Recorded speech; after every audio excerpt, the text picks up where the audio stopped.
Okay, so what up, YouTube? Basically, I'm just waking up or whatever. Like, I had some thoughts about some things to explain to y'all, I guess, so to speak, or whatever. Um, First and foremost, you get what I'm saying. I do not wash my head. Like, I got it done or whatever, not by a loctician. Like I said, I did my version of free forming at first, which was basically I just took the most naturals gel that I could find, which is not really gel from my finding out or whatever. It's beeswax basically, and that's exactly what it is. It so I took that basically, and I just grabbed single pieces of hair or whatever, and just started twisting them or whatever. That was my form of freeforming. Um, so I didn't go to any loctician or anything like that or whatever. Approximately, not even approximately, exactly 4 days later, um, I guess my wife just like kind of got fed up with the way that it looked without the parts or whatever. She said it was still neat, like she liked it or whatever. Um, so she winded up doing the parts for me or whatever, and that was pretty much it. So I wanted to introduce you guys to my wife, Tweety. She is the person who redid my hair, and the person who redid my hair, and probably will be doing it once a month or whatever, because that is the only time that I will be redoing my hair. Um, I might redo it a little bit sooner because, like I told you guys in one of my previous videos, my birthday is next month, so um, I don't want to be just walking around just not saying that it looks bad now, or whatever, because it's still neat. Why? Because I always keep it covered, but I just wanted to look a little bit longer. Last night I was kind of messing around playing in my head, and it's certain spots with a lot of new growth. So the fact that I haven't even had these in for a whole 2 weeks yet or whatever, like my hair is progressively growing. Right now, like the front of my hair is probably like temple length. The sides, they depending on where they're at or whatever, they come down a little bit. Let's see if I can get you a good one. All right. See, that's how long it is. Now, mind you, if nobody ever told you, uh, when you start to twist your hair or you let your hair basically lock up, um, the strands in your hair or whatever basically combined or whatever together and basically makes a knot. So, your hair, if it's already long, it's gonna strengthen up. You know what I'm saying? Once you start letting your hair dread. Um, I did find out about some type of dread soap or something like that that also acts as a moisturizer.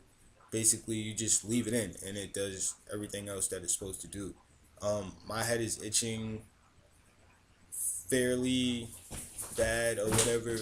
That's because I'm being stubborn and I won't wash it, and because I use the wax, I kind of don't want to add any grease or anything to my scalp. Furthermore, I can't see the parts or whatever.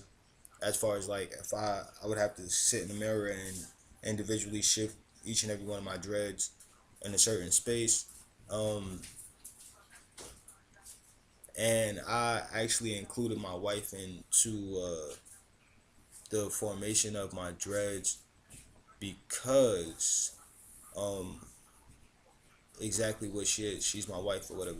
So religious, religiously speaking or spiritually speaking or whatever, me and my wife, once we got married, we are one. So when she sits there and works on my head or whatever, it gives me some type of relief and relaxation.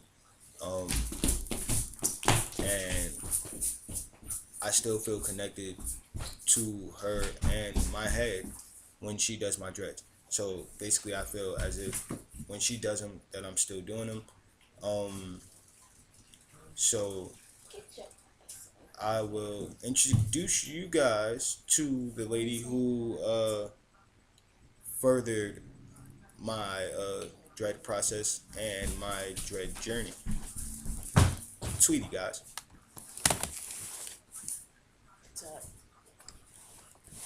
So that's the wife or whatever. Kind of camera shy. My son is being my son or whatever, and because I'm on camera or whatever, he's gonna persistently bother me even more. So don't be mad, guys. If you see him in a couple of videos or whatever, my other son is not here right now, at school, and you might catch him in a couple of videos too. The fact that they know that I'm on camera or whatever, they're just gonna show out and do things that they know they ain't supposed to be doing. But yeah. So um, back to my other situation. So my other situation was, right, that people believe because you have dreads or whatever that you smoke weed. Technically that's not true. Me personally, you get what I'm saying? I've been smoking long before I even started my dreads. Um, no, I do not promote smoking or whatever. Um, I am not per se, you get what I'm saying, like a person who advocates it or whatever. Yes, I think it should be legalized, but no, you get what I'm saying. At the present state of like it being like, if it is legalized or whatever, I think it should be legalized and basically watched and secured or whatever. Um, so that's that situation. Something else that I found out or whatever, and this is something that I said that I would be doing a part of my lock journey or whatever. Marcus Garvey. Marcus Garvey, when I was a kid, like was like my biggest inspiration or whatever. Before I even knew anything about like Malcolm X or Martin Luther King, my grandfather just pushed Marcus Garvey like in my face all the time. And I remember going to school and I was under the impression that Marcus Garvey was African. And recently I just found out, and that's to my own idiocracy of not paying attention and not looking. Um, Marcus Garvey is Jamaican. So you want to take money to school, you're not taking all of that. Give me here. Basically, what I say that to say this. So Marcus Garvey had this thing to where he felt like all people with melanin in their skin should revert back to Africa.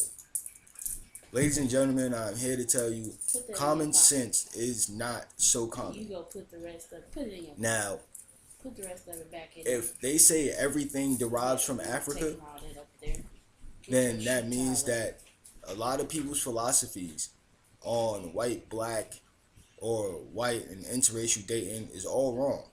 If black people, i.e., people with melanin in their skin or people of color or of African descent, if we are all created from one place, then that means that our offspring, which are the people that we created, are in likeness of us. So basically that means that the original place is Africa, and that means that we should all go back to Africa. Now, that's not the philosophy that people have. Now, on that situation, what I've learned while having dreads, you get what I'm saying? That God created all of us. Whatever you choose to call the creator. So the person or the deity or entity that created this paradigm that we live in today didn't care about color. All they cared about was love and worshiping the creator. So I say all of that to say this. Guys, if you think, oh yeah, I'm going to grow dreads and I'm going to put on red, black, and green, or green, red, and gold, and I'm just going to be an activist and I'm going to push people away that ain't my color, and I'm only going to think about my nationality of people, that's wrong, guys. Because if somebody ever asks you what's your race is human. It ain't what ethnicity your family is from or what color you are or anything. Think about it. So at the end of the day, guys, my lesson for today, you know what I'm saying, with my dread journey is patience and understanding. While being patient, excuse me, try to learn to understand the things that are around you in your paradigm. Try to further and unlock your brain to accept things that you have no understanding of or minimum understanding of. Be persistent and work hard at what you do, and things will come the way that you want them to. And that's pretty much what I got for you this morning, YouTube. Thank you.